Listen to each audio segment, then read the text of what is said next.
출애굽기 20장 20계명을 읽겠습니다.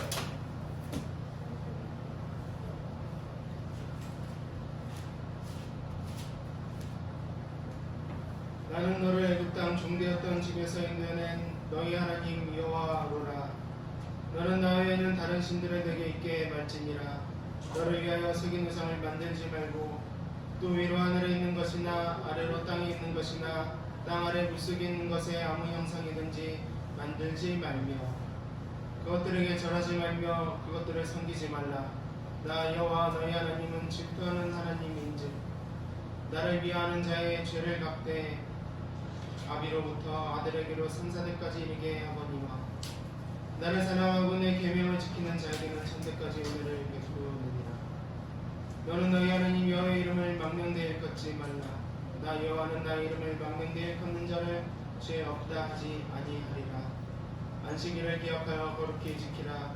엿새 동안은 힘쓴 내 모든 일을 행할 것이나 제7일은 너희 하나님 여호와의 안식일인즉 너나 내 아들이나 내 딸이나 내 남종이나 내 여종이나 내 육축이나 내 문안에 유하는 객이라도 아무 일도 하지 말라. 이는 엿새 동안에 나 여호와가 하늘과 땅과 바다와 그 가운데 모든 것을 만들고 제7일에 쉬었음이라. 그러므로 나 여호와가 안식일을 복되게 하여 그 날을 거룩하게 하였느니라. 내 부모를 공경하라. 그리하면 너희 하나님 나 여호와가 내게 준 땅에서 내 생명이 일킬리라. 살인하지 말지니라. 간음하지 말지니라. 도적질하지 말지니라. 내 이웃에 대하여 거짓 증거하지 말지니라. 내 이웃의 집을 탐내지 말지니라. 내 이웃의 아내나 그의 남종이나 그의 여종이나 그의 소나 그의 낙이나 물론 내 이웃의 소유를 탐내지 말지니라. 네, 말씀에 비추어서 회개하는 저희 같습니다. 기도드리시겠습니다.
동이서에서 먼 것 같이 우리 죄가를 우리에게서 멀리 옮기셨으며 아비가 자식을 불쌍히 여긴같이 여호와께서 자기를 경외하는 자를 불쌍히 여기시나니 이는 저가 우리의 체질을 아시며 우리가 진토임을 기억하심이로다.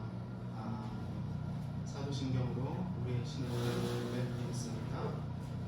전능하사 천지를 만드신 하나님 아버지를 내가 믿사오며 그 외아들 우리 주 예수 그리스도를 믿사오니 이는 성령으로 잉태하사 동정녀 마리아에게 나시고 본디오 빌라도에게 고난을 받으사 십자가에 못 박혀 죽으시고 장사한 지 4일 만에 죽은 자 가운데서 다시 살아나시며 하늘로 오르사 전능하신 하나님 편에 앉아 계시다가 저로서 산자와 죽은 자를 심판하러 오시리라. 성령을 믿사오며 거룩한 공예와 성도와 서로 교통하는 것과 죄를 사하여 주신 것과 몸이 다시 사는 것과 영원히 사는 것을 믿사옵나이다. 아멘. 기도드리겠습니다. 만군의 주 여호와 하나님 아버지, 오늘 이 시간 주님 앞에 겸손히 우리 마음을 낮추고 하나님께 찬양과 경배를 드리기 위하여 이 자리에 나왔사옵나이다. 아버지, 우리의 예배를 받아 주시옵고 또 우리의 상한 심령을 받아 주시어서 이 시간 우리가 드리는 이 모든 기도들이 하나님 앞에 상달되는 그런 기도가 되기를 소망하옵나이다. 하나님 아버지, 저희에게 주의 얼굴과 인자를 비춰 주시옵소서. 우리가 그것으로 족할 때까지 하나님의 인자와 얼굴을 우리에게 비춰주시기를 소망하옵나이다. 아버지, 세상의 어떤 것도 우리의 위로가 될 수 없으며 우리의 기쁨이 즐거움이 될 수 없는 줄 아나이다. 아버지, 오직 하나님 우리에게 비춰주시는 그 얼굴과 자비만이 우리의 위로가 되오니 하나님, 우리가 믿음으로써 그 인자를 붙들옵나이다. 아버지, 하나님의 그 인자를 바라보며 우리가 담대히 하나님 앞에 나아갈 수 있도록 인도해 주시옵소서. 하나님, 우리 주님께서는 주께서 만드신 교회와 그리고 이전의 그룹들 사이에서 통치하신다 하셨사옵나이다. 아버지, 그 통치가 지금도 우리 가운데 있음을 믿사옵나이다. 하나님, 주님의 다스림을 감사함으로 받아들이는 자들이 되게 주시옵소서.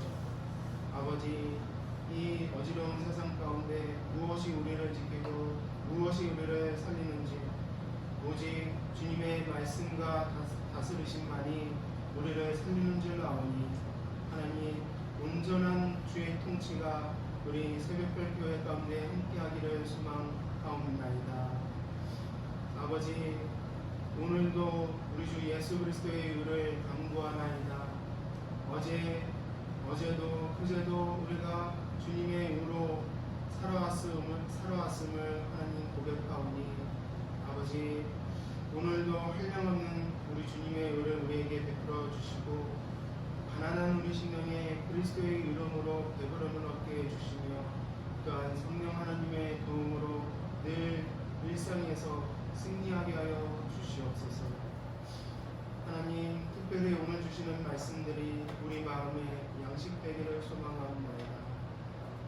죽어있고 그리고 상한 영이 있다고 한다면 아버지, 이 영을 살리는 하나님의 말씀을 우리에게 베풀어 주시옵소서. 인간의 말과 인간의 선함이 어떻게 사람의 영을 살릴 수 있으리까? 성령께서 도와주지 않으신다면 우리는 잠시라도 살 수 없는 연약한 존재들입니다. 하나님을 온전히 의존하고 의지하는 자들이 되게 해주셔서 발걸음 한 걸음마다 주님의 도우심을 구하는 자들이 되게 하여 주시옵소서. 하나님, 말씀으로 우리 심령 가운데 참다운 복된 열매들 맺기를 소망합니다. 아버지, 우리 교회의 자녀들이, 특히 우리 교회의 자녀들이 어려서부터 하나님 말씀을 먹으며 그 말씀으로 그 영이 건강하여 하나님의 거룩한 백성으로서 자라나기를 소망합니다. 아버지, 부모의 역할이 크고 교회의 역할이 큽니다. 그것들을 잘 감당할 수 있도록 도와주시고 은혜를 베풀어 주시옵소서. 삼위 하나님께서 영세전부터 누리셨던 그 교제에 우리 새벽별교회를 초청해 주시고 그 참다운 즐거움을 우리가 받아 누리게 해주시며 또 하나님 우리 가운데 함께 하심을 우리가 경험하고 또 목도할 수 있도록 도와주시옵소서. 어느 상황 가운데서든지 중심을 잃지 않고 견고하게 심겨져서 하나님 나라의 백성으로서 이 세상 나라를 거룩하게 살아가기를 소망합니다. 왕과 제사장과 선지자로서의 그 직분들을 잘 감당할 수 있도록 아버지 하늘의 능력을, 하늘의 보화를 우리에게 베풀어 주시옵소서. 감사드리며 주 예수 그리스도의 이름으로 기도드립니다. 아멘.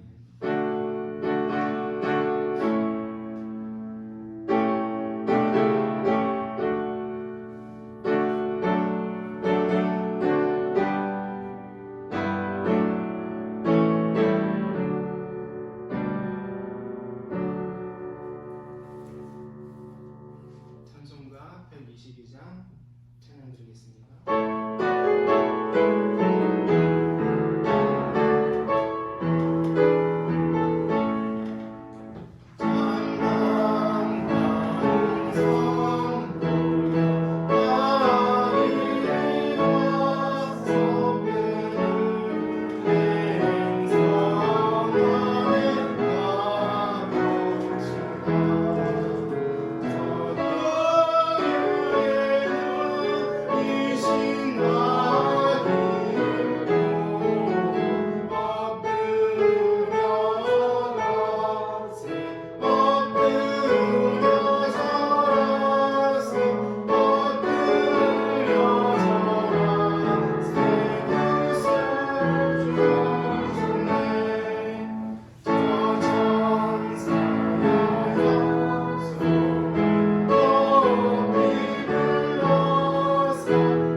사도행전 1절에 있습니다.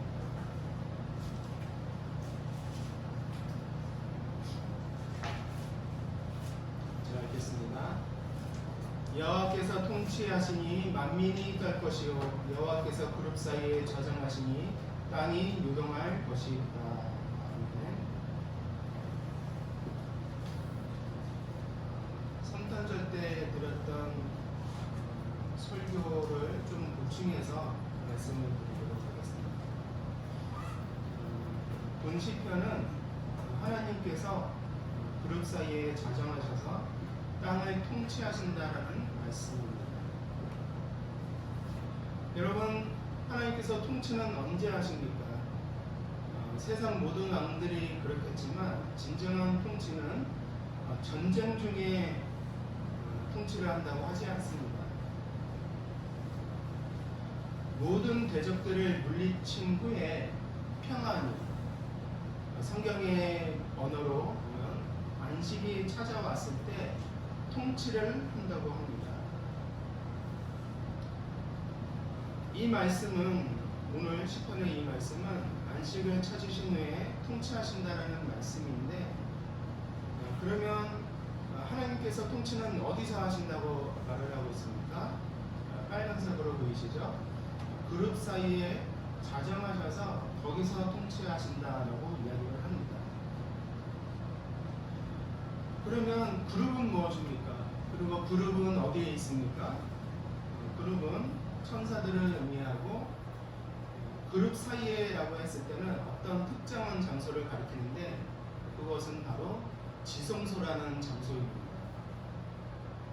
지성소는 성전의 아주 깊은 곳에 있습니다. 그리고 오늘은 성전 이야기를 예배와 관련해서 말씀을 전하도록 하겠습니다. 우리가 지금 이 자리는 성지 아파트 상가 2층입니다. 우리가 이 아파트 상가 2층에서 예배를 드리고 있습니다. 그러면 여러분, 구약시대 때 유대인들은 어디서 예배를 드렸겠습니까? 다윗과 솔로몬 시대 때는 성전에서 예배를 드렸습니다. 그러면 그 이전에 모세와 광야의 이스라엘 사람들은 어디서 예배를 드렸습니까? 성전에서 예배를 드렸습니다. 좀 더 거슬러 올라가 보겠습니다. 그러면 아담과 하와는 어디서 예배를 드렸습니까? 에덴 동산에서 예배를 드렸겠죠? 그래서 이런 의미에서 예배를 어디서 드렸냐라는 차원에서 본다고 한다면 에덴 동산과 성막과 성전은 연결이 됩니다. 그러면 당연히 우리가 여기서 예배를 드리고 있으니까 에덴 동산과 성막과 성전은 연결이 되는 거겠죠? 그런데 구분이 있습니다. 에덴 동산, 성막, 성전은 특정한 장소에서 드렸습니다. 그래서 장소성이 강해서 꼭 거기서만 드려야 했던 겁니다. 뭐 형편이 안 되는 사람들도 있었겠죠. 형편이 안 되는 사람들은 뭐 어쩔 수 없이 성전이 아닌 곳에서 드려야 했을 수도 있었겠지만, 그러나 마음은 항상 그 예루살렘이라는 그곳, 그리고 성소가 성막이 있는 그곳을 향해서 예배를 드렸던 겁니다. 이전의 예배는, 구약시대 때까지의 예배는 장소성이 굉장히 강했습니다. 근데 지금은 어떻습니까? 물론 우리가 건물에 모여서 예배를 드리니까 장소성이 있기는 합니다. 그러나 교회에 건물 지으라고 하나님이 허락하지 않으셨죠. 하나님 허락 일일이 하나하나 받고선 교회가 지어지고 거기서 예배 드리라고 하나님께서 그렇게 말씀하지 않으셨습니다. 어디든 지을 수 있습니다. 그래서 한 상가 안에도 두세 개의 교회가 있는 것을 흔하게 볼 수 있습니다. 신약시대의 교회는 이전의 성전과 성소와는 다르게 장소적이고 물리적인 개념이 사라지고 영적인 개념이 더 깊이 드러나게 됩니다. 그래서 예수님께서는 수가성 사마리아 여인에게 이렇게 말씀하시죠. 아버지께 참되게 예배하는 자들은 영과 진리로 예배할 때가 오나니 곧 이때라. 지금 이때입니다. 아버지께서는 자기에게 이렇게 예배하는 자들을 찾으시느니라.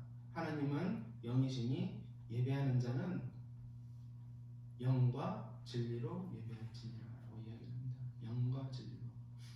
장소는 중요하지 않다는 겁니다. 영과 진리만 있으면 어디든 거기가 성막이 되고 성전이 되고 예배의 처소가 된다는 겁니다.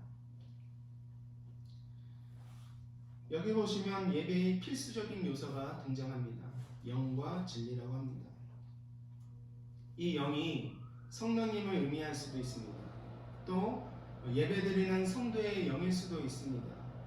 아니면 그 둘이 함께 예배드리는 것이라고 이렇게 이야기를 하는 것으로 봐도 상관이 없습니다. 어쨌든 영으로 드린다는 것은 물리적인 개념이 아닌 것은 확실합니다. 장소에 구애받지 않습니다. 그리고 보시면은 유괴 활동은 어디에서 나옵니까?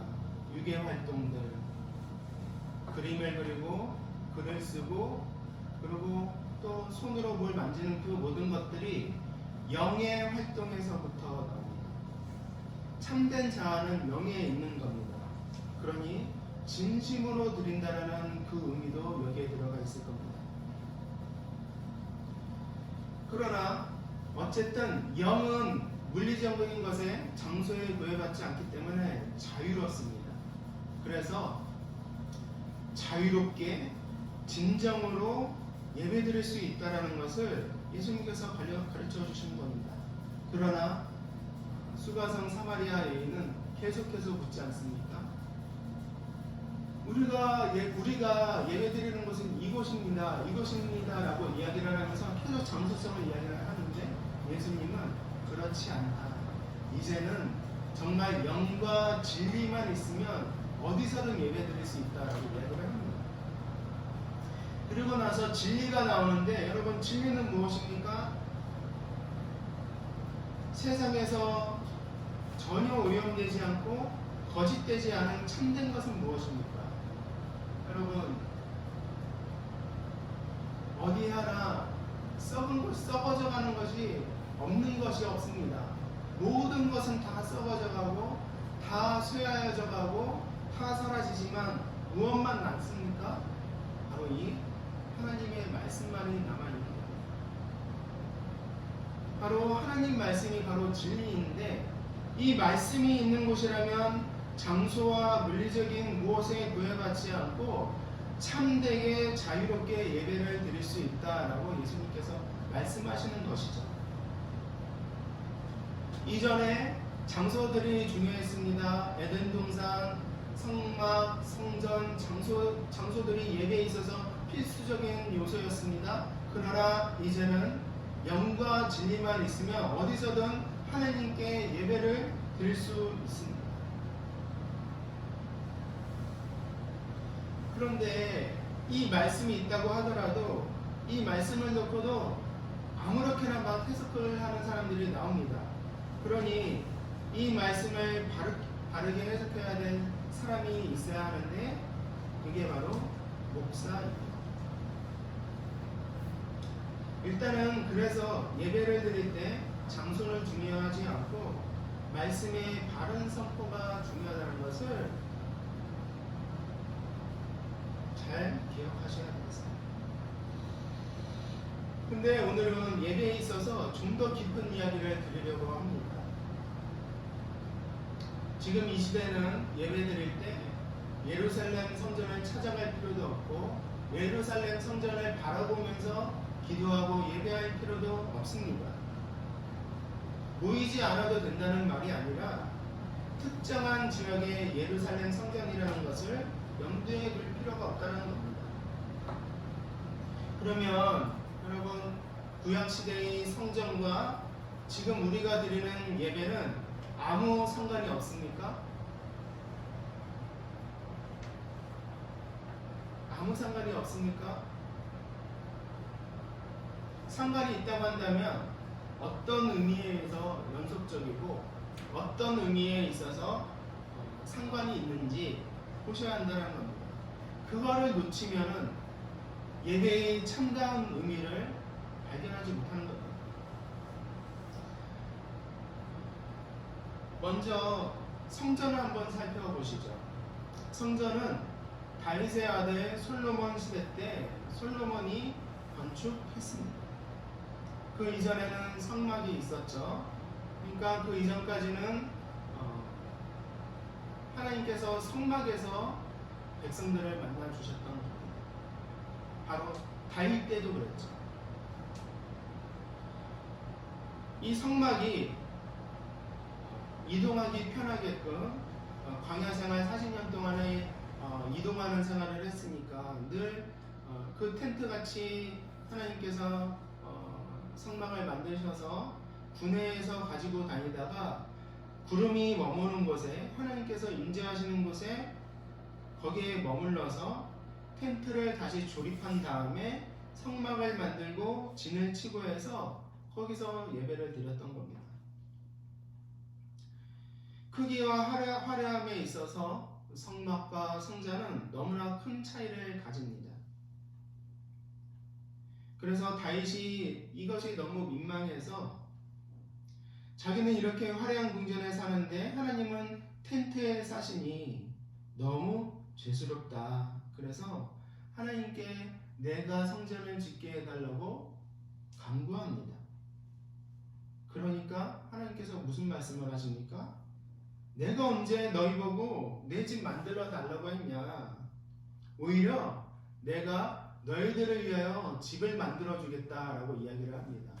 다윗이 하나님을 바라보면서 자기가 이렇게 화려한 궁전에 살고 있고 하나님은 저렇게 누추한 곳에 사시는 것 같아서 내가 성전을 지어서 정말 하나님답게 하나님이 머무시는 그런 아름다운 처소를 만들겠습니다 라고 했는데 하나님께서는 아니다. 오히려 내가 집을 지어주겠다라고 이야기를 합니다. 모세와 다윗의 연대가 정말 몇백 년이 납니다. 사람이 성막과 성전을 지었다고 한다면 모세가 모세의 생각으로 성막을 짓고 솔로몬의 생각으로 성전을 지었다고 한다면 자기 생각이 들어갔기 때문에 이것은 같을 수가 없을 겁니다. 차이가 날 수밖에 없을 겁니다. 그런데 성막과 성전을 누가 지었다고 말씀합니까? 보시죠. 출애굽기 25장 9절에서 하나님께서 이렇게 말씀하십니다. 성막을 만들 때 이렇게 만들라고 이야기하시는데 뭐라고 하냐면 무릇 내가 너에게 보이는 대로 장막의 시경과 그 기교의 시경을 따라 지을지니라 라고 이야기를 합니다.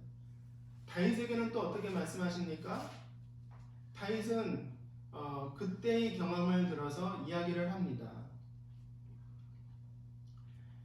다윗이 가로되 이 위에 모든 것의 식양을 여호와의 손이 내게 임하여 그려 나로 알게 하셨느니라 라고 이야기를 합니다. 모세의 생각대로 성막을 만든 것도 아니고요. 다윗의 생각대로 성전을 만든 것도 아닙니다. 그리고 하나님께서 이렇게 만들라고 하셨을 때 말로써 하나하나 이렇게 얘기를 하신 게 아니라 아예 통째로 그려진 설계도를 모세에게 주셔서 모세는 그 설계도를 보고 성막을 만들었다고 합니다. 똑같이 다윗에게 하나님께서 설계도 그림을 통째로 주셨는데 이렇게 이야기를 합니다. 그 모든 것의 성전의 모든 것의 시경을 여호와의 손이 그려주었다라고 이야기를 합니다. 그러니까 어떤 그림을 설계도 자체를 성막과 성전에 대한 설계도 자체를 모세와 다윗에게 준 겁니다. 그러면요 성막과 성전은 정말 시간적으로 엄청난 차이가 있지만 성막과 성전은 같은 겁니까? 다른 겁니까? 같은 겁니다.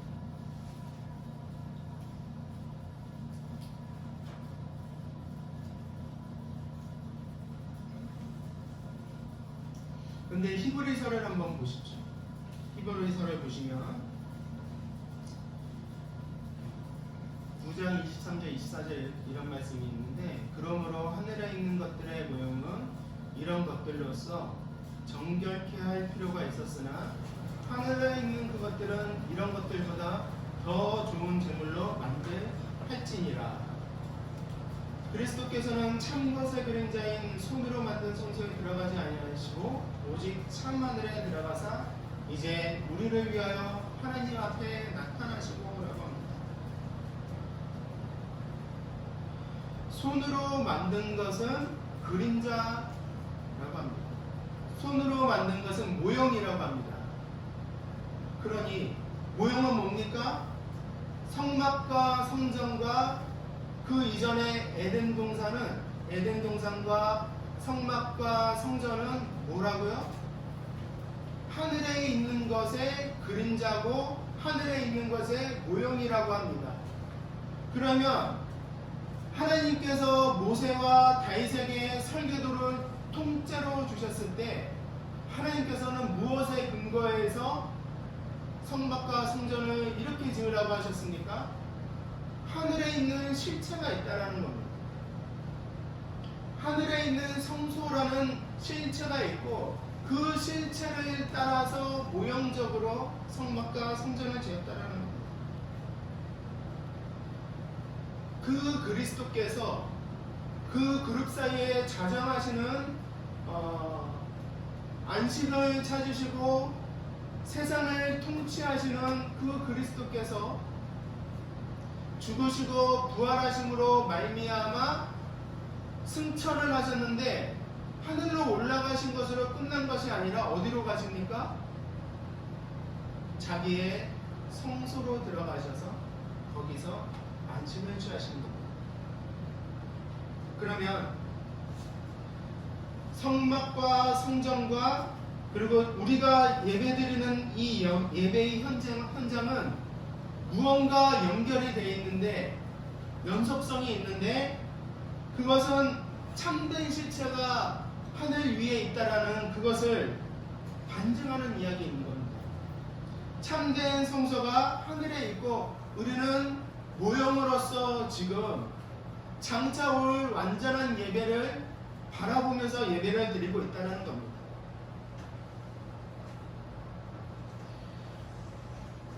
하늘의 참된 성소는 어떤 모습이겠습니까? 참된 실체가 하늘에 있다고 한다면 어떤 방식으로든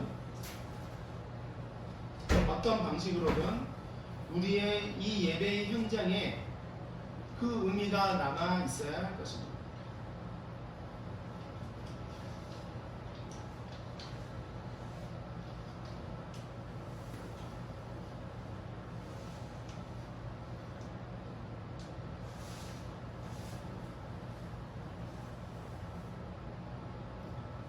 여러분, 어떤 예배가 가장 좋은 예배이겠습니까?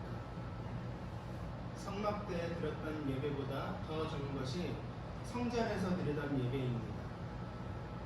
그리고 점점 더 좋아진다고 한다면 하늘의 성소에 있는 그 참된 예배에 가까워진다고 한다면 우리가 지금 드리는 이 예배는 성막에서 드리던 예배보다 그리고 성전에서 드리던 예배보다 훨씬 더 좋은 예배가 되어야 합니다. 하나님께서 모세와 다윗에게 이런 식양대로 그렇게 만들라고 하셨을 때 성막과 성전에는 눈에 보이는 아름다운 건축들과 그리고 성전 기구들이 있었습니다. 그리고 하나님께서 그것을 하나하나 지명을 하셨는데 지명을 하신 이유는 거기에 하나하나 의미가 있기 때문에 하나님께서 그렇게 지으라고 하신 것이겠죠. 하나님께서 설계도를 통하여 보여주신 그 설계된 그림을 하나님은 보고 계셨고, 그리고 그 보신 대로 이들에게 알려주셨는데, 그렇다면 그게 뭐냐라는 거죠. 그 성전들이 가리키는 것, 성전의 기구들이 가리키는 그것이 무엇이냐고요. 우리가 예루살렘에서 예배 안 드린다 해도 그렇게 드려서는 안 되는 것을 알면서도, 그러나 그때의 그 의미는 우리가 알아야 하지 않겠습니까? 성막에서 드리던 사람들이 어떤 생각으로 예배를 드렸고 어떤 의미가 여기에 있었는지 알았다고 한다면 우리도 그 의미를 알아야 되지 않겠습니까? 성전을 보시면은 이런 모양으로 되어 있습니다. 이게 이제 성막의 모양을 커다랗게 이제 확장한 겁니다. 동쪽 문이 있고, 이 동쪽 문에 누가 있습니까? 유다 지파가 있죠. 그래서 그 유다 지파에서 예수 그리스도께서 태어나시죠. 탄생하시고, 그리고 이 동쪽에 있는 문을 향해서 들어가 보면은 뜰이 있습니다. 바깥 뜰이 있어요. 이게 원래 광야 시대 때는 없었는데 이제 신약 시대에 가까워지면서 이 뜰을 세부적으로 나누게 됩니다. 그래서 여인들의 뜰이 있고요. 그리고 이스라엘의 뜰이 있고, 그리고 제사장의 이제 뜰이 있습니다. 그리고 여인들의 뜰 밖에는 이방인들의 뜰이 있는 겁니다. 그러니까 하나님의 백성들이 예배드릴 때 어떻게 예배드렸습니까? 계급이 있었던 거예요. 제사장 계급. 그래서 제사장은 더 가까운 곳에서 예배를 드렸죠. 그리고 그 다음에 이제 남성들의 뜰이 있습니다. 그러니까 이제 남성들은 더 가까운 곳에서 이제 예배를 드렸죠. 그 바깥으로 이제 여인들의 뜰이 있고, 그 바깥으로 이방인들의 뜰이 있던 겁니다. 근데 예수님께서 나중에 이제 성전 청결 사건을 합니다. 장사치들이 예루살렘 성전으로 들어와서 장사를 하는 거예요. 근데 추정을 해보건대 그 장사치들이 어디까지 들어왔냐라고 했을 때 바로 이 여인들의 뜰까지 들어왔다라고 이렇게 학자들의 생각을 하는 겁니다. 뭐 이제 그거는 이제 전에도 말씀드렸지만 제사 기구들을 파는 사람들이에요. 장사치들이라는 것은 이스라엘 각 곳곳에서 멀리서 그 양과 자기 재물들, 양과 염소들을 끌고 오려면 얼마나 힘이 들겠습니까? 그러니 예루살렘 가까운 곳에서 제사 기구를 파는 곳에서 제사 기구들을 돈 주고 사서 이제 제사를 드리는 겁니다. 근데 이 장사치들이 돈이 되니까 타락해서 돈이 되니까 어디까지 들어옵니까? 여인들의 뜰에까지 들어온 거예요. 그래서 예수님께서 성전 청결 사건을 하실 때 바로 이것을 지적을 하신 거죠. 하나님의 성전이 장사치들의 그 장사 소굴로 변한 걸 보고 화가 나신 거죠. 근데 그 세금을 누가 받습니까? 장사치들이 장사한 그 세금을 누가 받습니까? 제사장들과 레위인들이 받는 거예요. 그러니 이 뿌리 깊은 이 부패와 타락이 이 꼭대기까지 들어간 걸 알 수 있는 거죠. 근데 보시면 이제 이 바깥들에 기구들이 있는데 여기가 이제 번제단이고요. 그리고 이 물두멍이라는 것이 있습니다. 제조된 수면대라고 이야기를 하는데 이 번제단을 하나님께서 뭐라 만들라 했습니까? 다듬지 않는 돌로 만들려고 하셨어요. 왜 다듬지 않는 돌로 만들려고 하셨을까? 그리고 이 물두멍은, 이 세면대는 엄청난 양의 물을 부었습니다. 이 황소가 이게 몇 마리입니까? 이게 한 12마리가 황소가 떠받치고 있는데 엄청난 양의 물이 들어갈 정도의 그 많은 물이 안에 들어가는데 이걸 뭐라고 했냐면 바다라고 했어요. 다듬지 않는 돌로 만들라 하셨고 이 물을 바다라고 하신 이유는 무엇입니까? 이 바깥들이 바로 우리가 밟고 있는 이 세계를 뜻합니다. 바다와 땅을 뜻하는 거예요. 바깥들은. 그래서 이 바깥들에서 사람들이 예배드리는 거 아니겠습니까? 바깥들을 바로 이 바다와 땅이라고 생각을 하시고 이 바깥들을 지나서 성소 안으로 들어갑니다. 여기서부터는 제사장만 들어갈 수 있는 곳인데 이 성소로 들어가면은 북쪽엔 떡상의 떡이 12개가 있고 남쪽엔 등잔대 위에 초가 7개가 있습니다. 이것들은 또 뭘 상징을 하겠습니까? 신기하게도 이 등잔대 위에서 비춰지는 이 초에서 나오는 그 불을 뭐라고 하냐면 광명체라고 합니다. 광명체. 작은 촛대가 있는데 그 촛대 위에 불들이 있을 거 아닙니까? 그 불들을 광명체라고 하는데 그 광명체라는 이 단어를 딱 여기서만 써요. 구약에서는 창세기 1장과 여기 성전에 대한 이 촛불을 가리킬 때만 광명체라고 이야기를 합니다. 그러면 왜 이 촛불을 왜 광명체라고 쓸까요?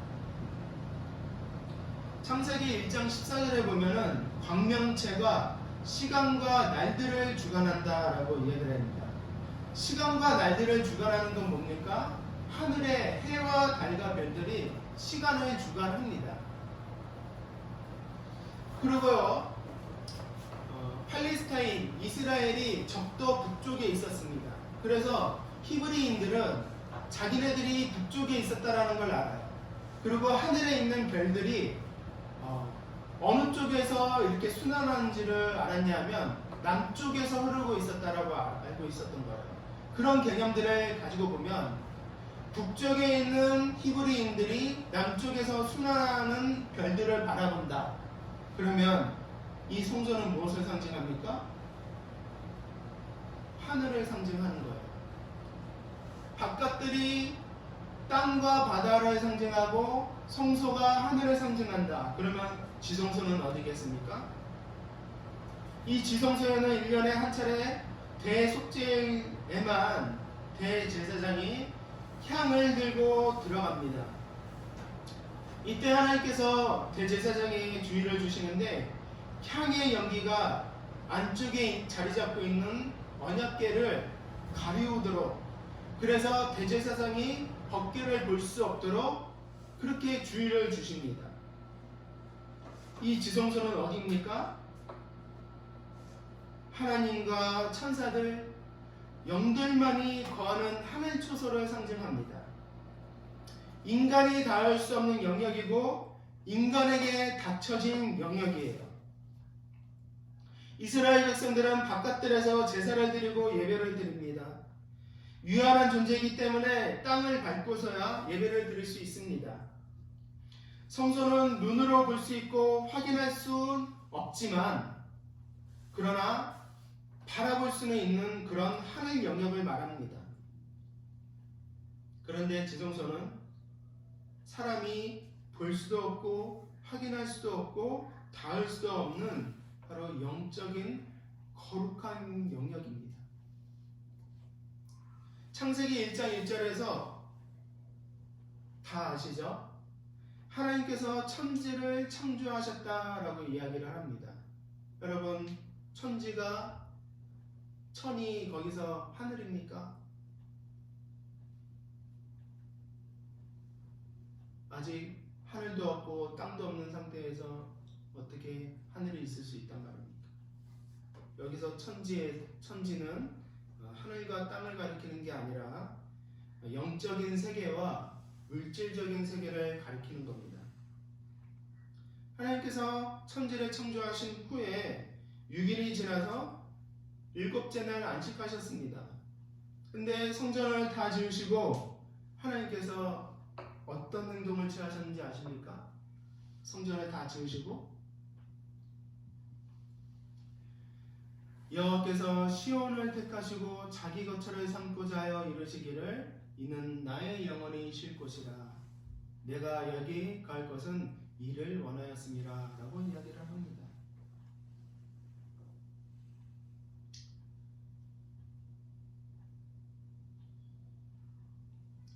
이사야서 66장 1절에서는 여호와께서 이같이 말씀하시되 하늘은 나의 보좌요 땅은 나의 발등상이니 너희가 나를 위하여 무슨 집을 짓고 나의 안식할 처소가 어디랴 라고 이야기를 하시면서 바로 성전이 나의 안식할 곳이다 라고 이야기를 합니다.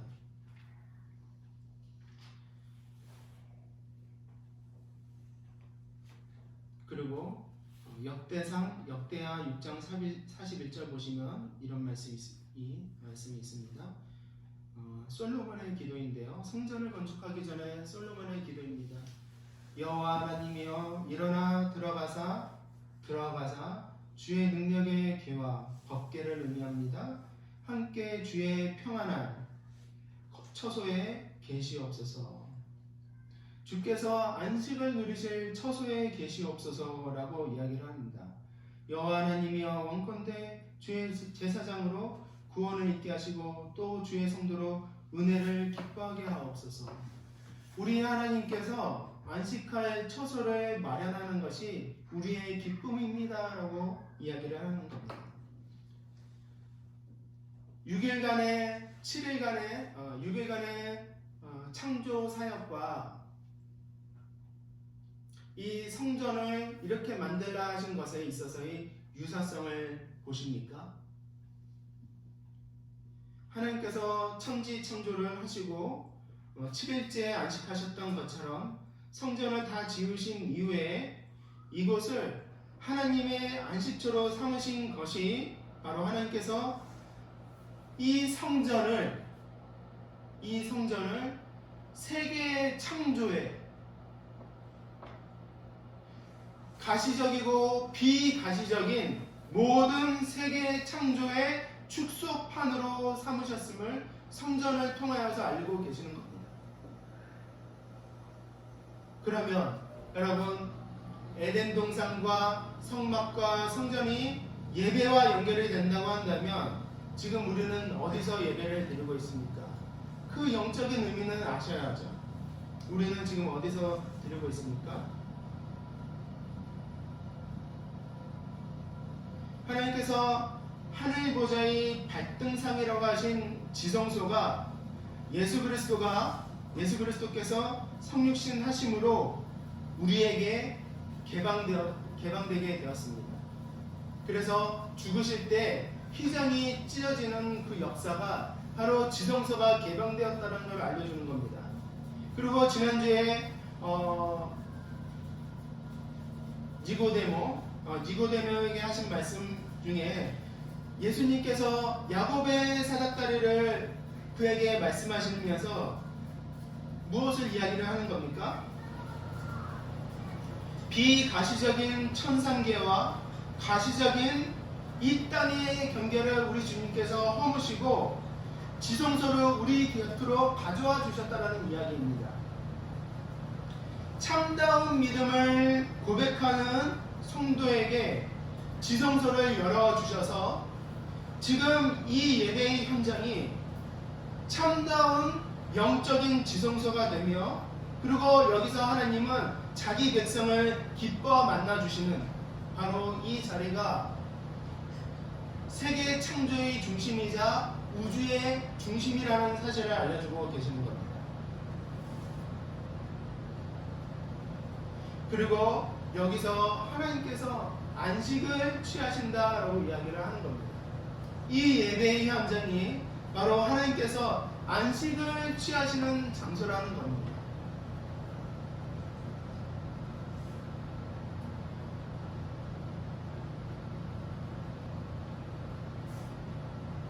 이 예배의 현장에 우리는 무엇을 가지고 나옵니까?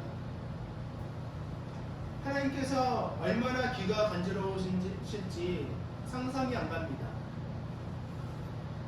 얼마나 더러운 자기 백성들의 얼마나 더러운 죄와 그들의 괴로운 신음과 근심된 기도들이 어떻게 하나님께 올려질 수 있겠습니까? 하나님은 그 모든 이야기들을, 그 듣기 싫은 이야기들을 이 시간 다 받아주시면서도 어떻게 그것이 바로 예배의 현장이요 이것이 바로 나의 안식처라고 삼아주신단 말입니까? 아무리 많은 더러운 죄악들을 이 시간 가지고 온다고 해도 하나님의 안식은 절대로 깨어지지 않습니다. 왜 그렇습니까? 예수 그리스도께서 그 일을 다 이루셨기 때문에 이미 자신의 안식처에 들어가셨습니다. 모든 일을 마치시고 안식처에 들어가셨습니다. 그래서 우리의 괴로움과 걱정 그 모든 것을 이날 다 토해낸다 해도 하나님의 안식은 절대로 깨지지 않습니다. 오히려 우리는 이것을 이용해야 합니다. 모든 것을 토해내는 배설의 장으로 이 예배의 현장을 이용해야 합니다.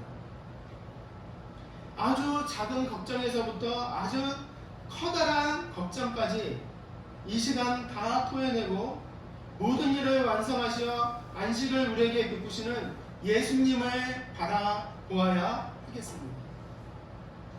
성전이, 성막이, 에덴 동산이 천지창조의 축소판이라는 것을 잊지 마시고 그것을 기억하시면서 이 예배의 더 깊은 의미를 생각하시면서 이 예배의 현장에 나오셔야 하겠습니다.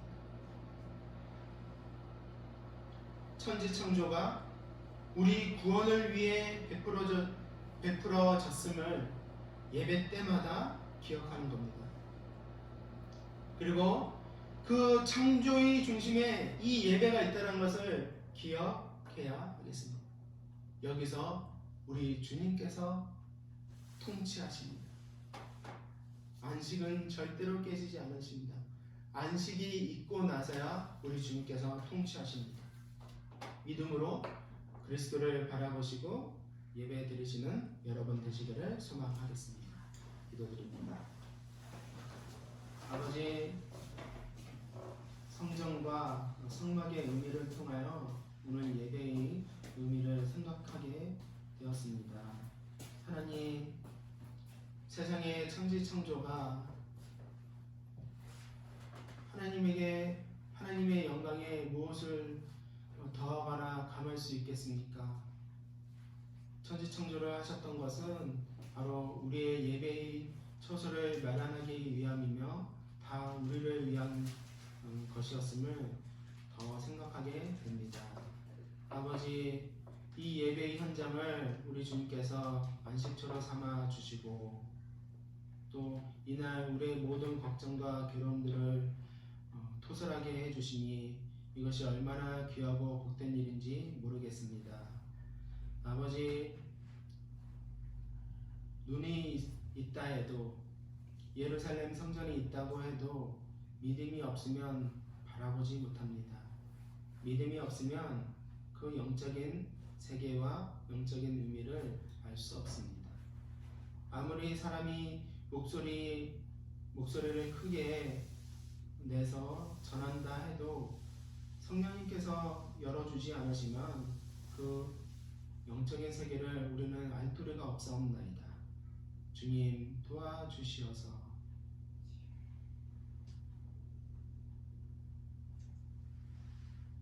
하늘의 문을 열어주시고 지성소의 문을 열어주셨던 것처럼 우리에게 그 지성소의 깊은 본질을 알 수 있는 복된 자들이 되게 해주셔서 세상의 물질적인 것에 세상의 험한 것에 눈을 쏟지 않고 하나님 영적인 세계의 보화와 찬란하게 아름다운 하나님 계신 그 하늘 초소를 바라보며 이 땅을 열심히 살아가는 자들이 되게 하여 주시옵소서. 감사드리며 예수님 이름으로 기도드립니다. 아멘. 154장 찬송 드리겠습니다. 저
시간 주님 앞에 예물을 가지고 나왔습니다.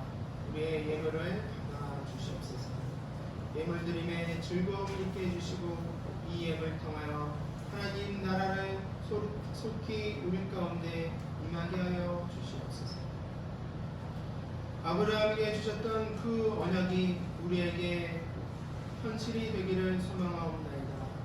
아버지, 그 복된 약속들을 우리에게 허락해 주셨사오니 오늘 우리가 그 아브라함의 복을 받아 누리며 사는 그러한 복된 주님의 백성들이 될 수 있도록 인도해 주시옵소서. 특히 어려운 시간을 보내고 있사옵나이다.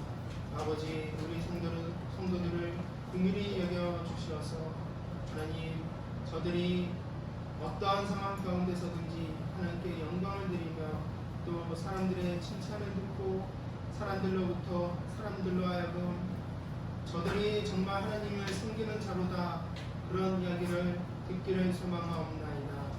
아버지, 세상 나라에서 제사장과 왕의 직분을 잘 감당할 수 있도록 인도해 주시옵소서. 감사드리며 예수님 이름으로 기도드립니다. 아멘. 21분 참된 믿음이란 무엇입니까? 읽겠습니다. 시작. 참된 믿음은 하나님께서 그의 말씀에서 우리에게 계시하신 모든 것이 진리라고 여기는 확실한 지식이며 동시에 성령께서 복음으로써 내 마음속에 일으키신 굳은 신뢰입니다. 곧 순전히 은혜로 오직 그리스도의 공로 때문에 하나님께서 죄 사함과 영원한 의로움과 구원을 다른 사람뿐 아니라 나에게도 주심을 믿는 것입니다. 참된 믿음에 대한 정의가 여기에 다 들어가 있는 것 같습니다. 시간 되시면 한 번 더 읽어주시기 바랍니다. 성찬을 드리겠습니다.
때로 이 떡은 그리스도의 몸에 참여하는 것입니다.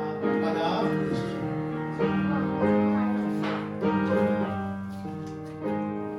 우리의 모든 죄를 완전히 용서해 주시려고 그리스도께서 몸이 되셨습니다. 기억하시고 드십시오. 우리가 감사하는 이 잔은 그리스도의 피에 참여하는 것입니다. 받아 주십시오.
하나님 성찬을 통하여서 예배의 참된 의미를 바라봅니다. 아버지 장차 임하게 하실 완전한 하나님 나라를 우리에게 성찬을 통하여서 보여주시오니 우리가 예배 때마다 그것을 바라보며 그것을 소망하는 자들이 되게 하여 주시옵소서. 믿음으로 바라보는 자들이 되게 하여 주시옵소서. 예수님 이름으로 기도드립니다. 아멘. 주기도문 들으시겠습니다. 하늘에 계신 우리 아버지여, 이름이 거룩히 여김을 받으시오며 나라의 임하옵시며 뜻이 하늘에서 이루어진 것 같이 땅에서도 이루어지이다. 오늘날 우리에게 용한 양식을 주옵시고 우리가 우리에게 죄 지은 자를 사하여 준 것 같이 우리 죄를 사하여 주옵시고 우리를 시험에 들게 하지 마옵시며 다만 악에서 구하옵소서. 대개의 나라와 권세와 영광이 아버지께 영원히 있사옵나이다. 아멘. 하나님께서 주시는 복을 받겠습니다. 소망의 하나님이 모든 기쁨과 평강을 믿음 아래서 너희에게 충만케 하사 성령의 능력으로 소망이 넘치게 하시기를 원하노라. 아멘.